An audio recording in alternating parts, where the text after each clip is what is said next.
Listen, I don't think there's a number one. I don't think you can have a superior race of people where it's not a superior nation or a superior person. We're not number one in education. We're not number one in feeding our people. We're not number one in giving them homes. Okay. We're not even number one in democracy. It seems like we should have freedom of speech and be able to protest wherever we want to. I think the way it was founded is that you get something to say, you should be able to walk right up there and say it.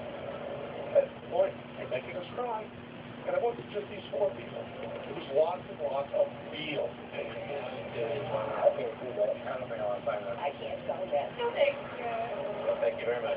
What do you think we could be doing better? To me, patriotism is loving your country in a realistic way. That means loving the people in it who you care for and loving the country's welfare and well-being.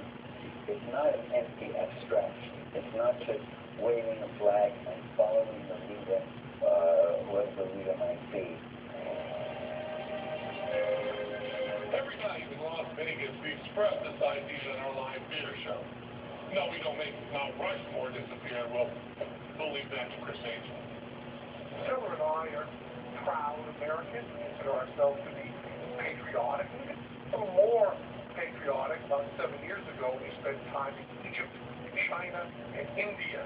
Because nothing can make you love the USA more than overseas travel. And when we were overseas, we were humbled by the realization of how much of our prosperity and our happiness and our individual personality, how much of all of that comes directly from the liberties that are symbolized by this flag. We even saw a couple of goofballs handling the flag on stage in Vegas. It does bring a weird kind of energy to the room. It's the energy we're talking about content. You know, with this piece of cloth on stage, there's a lot to think about. The Bill of Rights, the first 10 amendments of the Constitution of the United States of America. This is not the real original Bill of Rights. We can't afford that yet. But all the words, and more importantly, all the ideas are on this paper. We have the Second Amendment, we deal with rather explicitly in our last business meeting, and the First Amendment, we usually abbreviated as the Freedom of Speech Amendment. And speech is defined rather broadly to include symbolic speech. And therefore, the Supreme Court has said we can do anything we want with this flag. The thinking seems to be that what happens to the flag physically, symbolically, is always projected by the Bill of Rights. So we can take a piece of tinder and a very eccentric magic wand, and we are allowed legally to do this. And it's okay. Because even though the flag is gone, the Bill of Rights remains.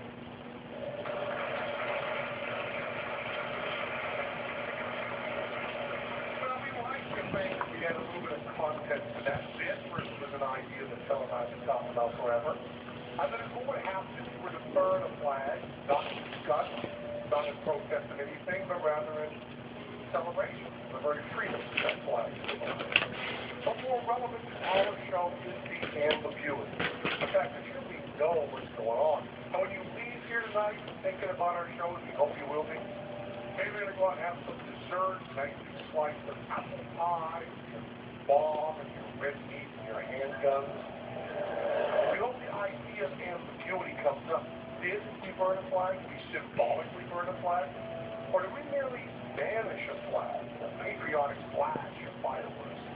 It's all of those, it's none of those, it's up to you. Most shows and movies and TV are all fake, they're phony, they're fiction. And news and sports are supposed to be real, but Penn and Teller, we like to drive fast right on down the middle. Because sometimes we're showing you and telling you the truth as we see it from the bottom of our heart. And sometimes we're lying, we're delicious.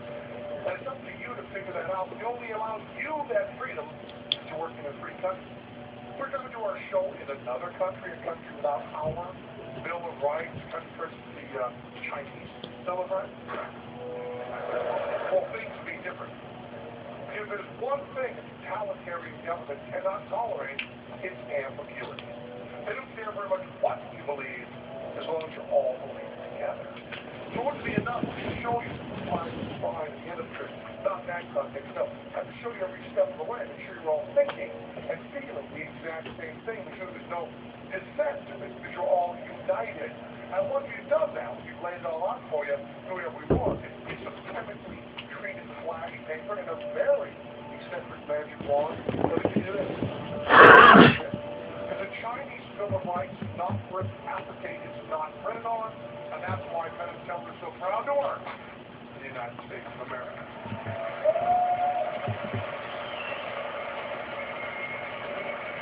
On the shore, every scene to the midst of the deep, where our foes mighty host in great silence in Moses. What is that? The breeze, the towering steam that fitfully blows past the field, past the clothes.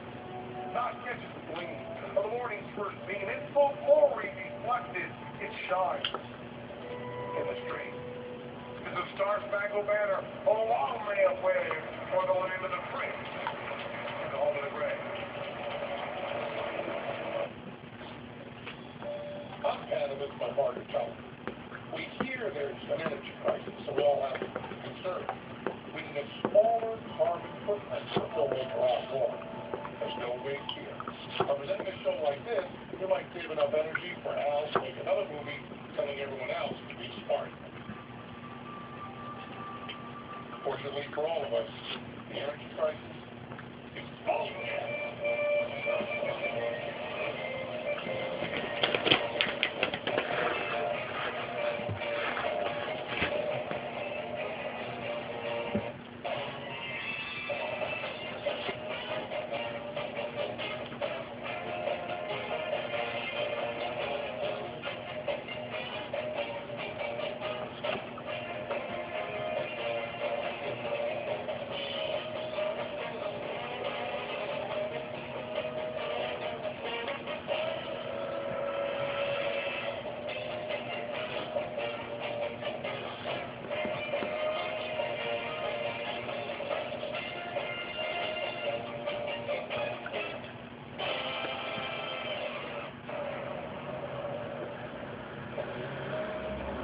Line gang, y'all use a line.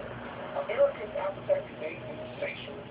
The question is, how can we wrangle up new energy sources without deep frying the planet, getting screwed by OPEC, or killing a bunch of cute furry animals? Run, Rudolph, run! We've got 30 minutes to solve the energy crisis. No sweat. We can do that. And give you tips. Did Outdoor give you tips? No, he did not.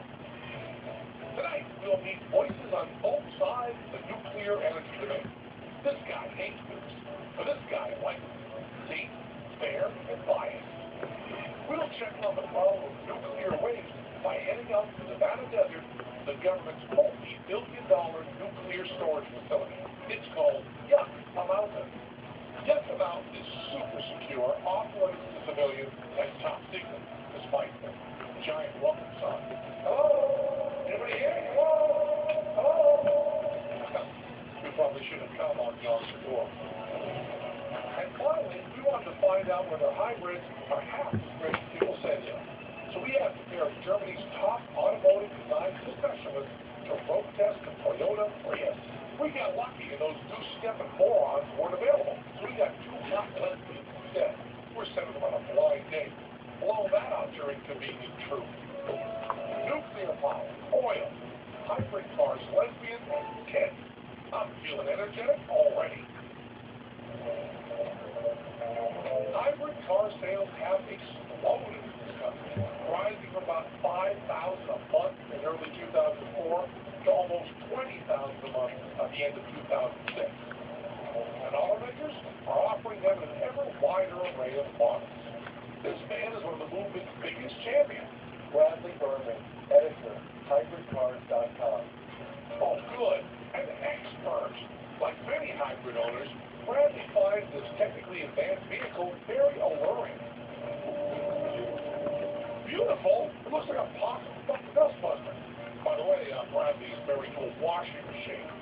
Now show us what makes this hot mama run. Man, that was clean.